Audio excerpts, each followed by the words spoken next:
Ito, nagandahan lang ako dito. O, tingnan ninyo. Fresh na fresh ang hangin. Green na green ang paligid. Ang dami ng puno. Nakakatuwa siya, napasyalan. Bali ito, napuntahan ko ito dun sa pamamasyal ko. Nag-iisa lang akong namasyal dyan. At least, kapag nag-iisa ka, walang magsasabi sa iyo na, ay, dito tayo, doon tayo, diba? So, kung saan mo siya gustong pumunta, makakapunta ka talaga.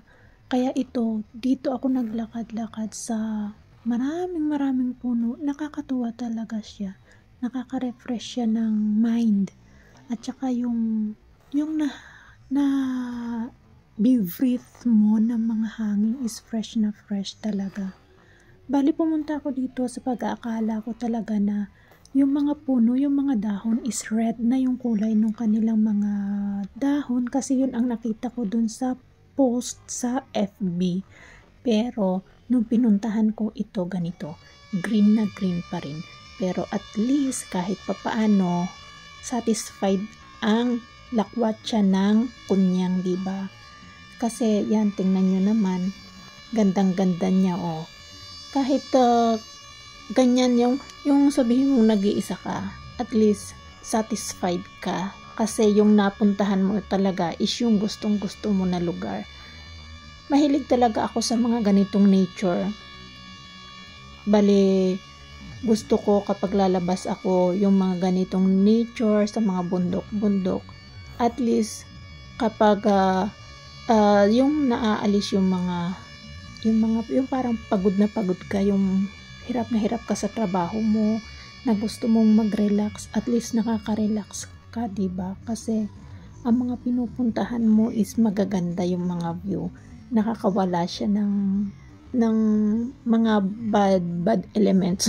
Bad elements ba yung tawag doon? Basta yun na talagang makiklear yung mind mo, na mag-i-enjoy ka sa mga nakikita mo, na hindi mo maiisip na may problema ka, o diba? Kasi ang nakikita mo lamang talaga is yung mga nature. Kapag mahilig ka kasi sa nature, hindi mo maiisip yung mga problema mo once na naririto ka na nasa loob ka na ng parang sarili mo na siyang mundo.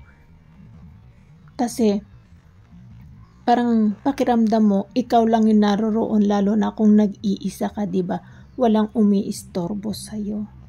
Kaya, eto, satisfied na satisfied ang aking paglalakwatsa ng isang araw, na kahit nag-iisa is talagang sulit na sulit.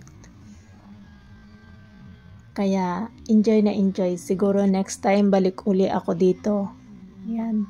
Kasi gandang-ganda ako. Maliit lang yung place, yung lugar, pero maganda siya. As in, super ganda talaga niya. Thank you guys for watching. Please subscribe and also like my video. Thank you so much. Bye-bye.